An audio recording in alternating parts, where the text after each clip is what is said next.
Midfield lacklustre, 6 जन के साथ वो लोग press in the opponent box कर रहा था हम लोगों के ऊपर, और मिडफील्ड पूरा खाली था। हम लोगों का क्या स्ट्रक्चर था, सब्सक्राइब आप लोग नहीं करेंगे तो प्रीव्यू मैं ही आपको दिखा देता हूँ। ये मेरे ही शब्द थे, मैंने क्या बोला था इस एल क्लासिको में क्या होगा इसको लेके। रियल मैड्रिड इस बार प्रेस करेगा, रियल मैड्रिड इस बार हर वो सेकंड बॉल जीतेगा, रियल मैड्रिड इस बार बहुत ज्यादा वर्टिकल होगा, बार्सिलोना गोल खाएगा ही, किलियन दे एम्बापे दे माराडोना वो गोल मारेगा ही मारेगा, ये भी तय है। तो ये थे मेरे एग्जैक्ट शब्द कि ये मैच में क्या होने वाला है, और एग्जैक्टली वही हुआ है। देखिए, बात ये नहीं है कि आप 2-1 गोल से आ रहे हैं, बात ये है कि आपके पास प्लेयर्स नहीं है, बात ये है कि आपके पास पैसा नहीं है स्क्वाड ठीक से बनाने का। एक तरफ जब आपके पास फायर पावर रहता है, वो रहता है एम्बापे का, रोड्रिगो का, विनीसियस का, जूड बेलिंगम का, सबका, और सामने का फ्रंट लाइन में ऐसे लेवांडोस्की को हटा लीजिए आप और रफीनिया को हटा लीजिए आप, आपके पास कुछ नहीं है। मार्कस रैशफोर्ड का ठीक ठाक गेम था, लेकिन लमीन यमाल का कुछ भी नहीं बाहर आया आज, क्योंकि उसके पास कोई टारगेट में नहीं। वो देखिए, वो प्रोवाइडर है, ठीक है, तो उसको प्रोवाइड करने का काम है। किसको प्रोवाइड करेगा? Ferran Torres was not the same, वो इंजरी से वापस आ रहा है। आपके पास रिजर्व बेंच में कोई स्ट्राइकर ही नहीं है जो अप टॉप खेल पाएगा। आपके पास वो कोई हथियार नहीं है जो इस मैच में डिफेंस में जाके एक सॉलिड परफॉर्मेंस देगा। इनिगो मार्टिनेज निकल गया तो मैंने बताया कि ये सारा जो स्ट्रक्चर है ना डिफेंस का, ये पूरा हिल जाएगा, क्योंकि आपके पास लेफ्ट फुटेड सेंटर बैक नहीं है, और वो हम लोग ला ही नहीं पाए। लेकिन इसमें से मैं जुआन लापोर्ता या डेको को कुछ नहीं बोलूंगा, क्योंकि ला नहीं पाए हम लोग ला लीगा के लिए, ला नहीं पाए हम लोग हावियर टेबास के लिए। तो अगर ये परफॉर्मेंस है आपके बैक लाइन का against the Mbappe, against the Vinicius junior, तो आपको मैच हारना ही है।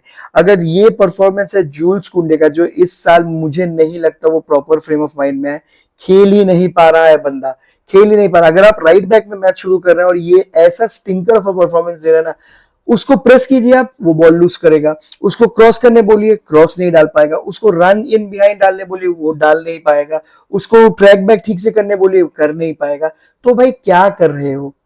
सीजन शुरू हो गया, क्या कर रहे हो? मैं तो बोल रहा हूं आप राइट बैक में डालिए एरिक गार्सिया को, आप अराओ को और पाओ कुबार्सी को स्टार्ट कीजिए, आप क्रिस्टेंसन को, अराओ को स्टार्ट कीजिए, आप लेफ्ट बैक में जेरार्ड मार्टिन और बाल्डे को खिलाइए।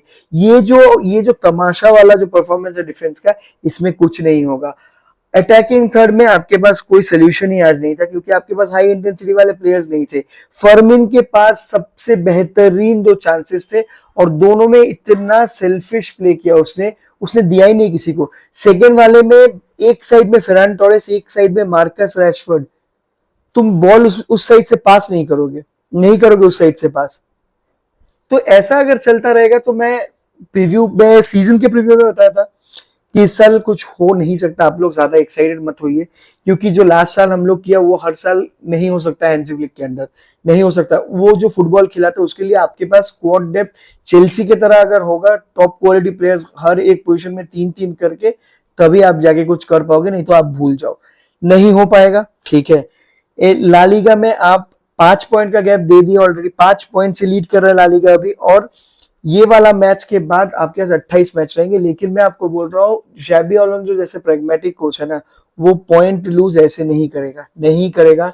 किलियन एम्बापे आग मूत रहा है, वो भी गोल करता ही रहेगा। तो ऐसे करके आप अभी आपको दूसरे को डिपेंड करना पड़ेगा कि एटलेटिको मैड्रिड के साथ एक मैच है, वो अगर कुछ कर दिया, और ला लीगा भी तो गोबर ही है ना, कोई टीम तो है ही नहीं, तो आप कुछ और एक्सपेक्ट नहीं कर सकते। मिडफील्ड लैकलस्टर, क्या कर रहा था आज फ्रैंकी डियोंग? पेड्री का रेड कार्ड, मैंने सोचा नहीं था पेड्री रेड कार्ड उठाएगा, क्योंकि फर्स्ट वाला जो था वो टेक्निकल फाउल, तो उसको करना ही था। वो लोग जो इतना अच्छा प्रेस कर रहे थे, जो प्रीव्यू में आपने सुना, 6 जन के साथ वो लोग press in the opponent box कर रहा था हम लोगों के ऊपर, और मिडफील्ड पूरा खाली था। हम लोग का क्या स्ट्रक्चर था? जूल्स कुंडे था, पाओ कुबार्सी था, यहाँ पे एरिक गार्सिया था, बाल्डे था, एक साइड में फ्रैंकी डियोंग, एक साइड में पेड्री, और इन 6 जनों के ऊपर बॉक्स में 3-3 का झुंड बना के वो 6 जन खड़ा है। हो गया खत्म। मिडफील्ड का गेम ही नहीं है। कहां से आप मिडफील्ड में पास दोगे? मिडफील्ड में वहां से नहीं है। फेरान टोरेस का टच अच्छा नहीं है, फेरान टोरेस का टर्न अच्छा नहीं है। तो अगर इतने हाई स्टेक्स वाले मैच में आप ये सब बेसिक चीजें नहीं कर पाओगे, तो यही स्कोर लाइन होगा। तो यही स्कोर लाइन होगा। पहला जो प्रॉब्लम मैंने आप लोगों को बताया, defence needs to be sorted, क्योंकि अगर एक प्लेयर इस सिस्टम में अच्छा नहीं खेल रहा ना तो पूरा सिस्टम का फेलियर है। जूल्स कुंडे को बिठाना पड़ेगा, एरिक गार्सिया को राइट हैंड साइड में खिलाओ, अराहू को लेके आओ भाई, उसका एटलीस्ट फिजिकल प्रेजेंस है। जो गोल हम लोगों ने खाया जूड बेलिंगम से, अगर वहां पे अराहू होता ना तो वो गोल हम लोग नहीं खाते, कुछ ना कुछ बंदा जरूर करता। तो आपको ठीक जगह पे ठीक प्लेयर्स डालने पड़ेंगे। ऐसा नहीं होना चाहिए कि एक प्लेयर अच्छा खेलता है तो उसको हम खिलाते ही जाएंगे, लास्ट सीजन अच्छा खेला था तो, ऐसे नहीं होता है। बहुत सारे काम है यहाँ पे करने का। अप फ्रंट आपके पास कोई जवाब नहीं है, कोई जवाब नहीं है। अब तो मैं सोच रहा हूँ मिडफील्ड में आप क्या करोगे? फर्मिन लोपेस का ये वाला परफॉर्मेंस, फ्रैंकी डियोंग का परफॉर्मेंस और पेड्री का परफॉर्मेंस, इसके लिए आप एटलीस्ट एक गोल मार पाए थे, लेकिन अब क्या करोगे? पेड्री तो नहीं है, पेड्री अब रेड कार्ड में है ना, वो नहीं है। इसके बाद इंटरनेशनल ब्रेक होगा, कितने प्लेयर्स जाएंगे और कितने प्लेयर्स आएंगे ये आपको भी अता पता नहीं है।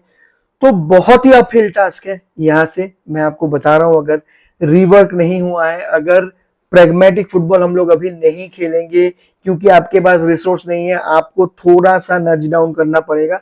अगर ऐसा नहीं होगा तो ये जो फासला है ना सेकेंड स्पॉट का भी, ये भी मेरे को लग रहा है कि बहुत दूर न चले जाए हम लोगों से। तो यही था मैच का रिव्यू, ज्यादा कुछ बोलने को है नहीं, प्रीव्यू में सब कुछ बता दिया था। अभी भी अगर आप सब्सक्राइब नहीं कर रहे तो चैनल में मिस कर रहे हैं वीडियोस, चैनल में मिस कर रहे हैं फुटबॉल का एनालिसिस। तो चलता हूं मैं हर बार की तरह, फिर भी विस्का एल बारसा।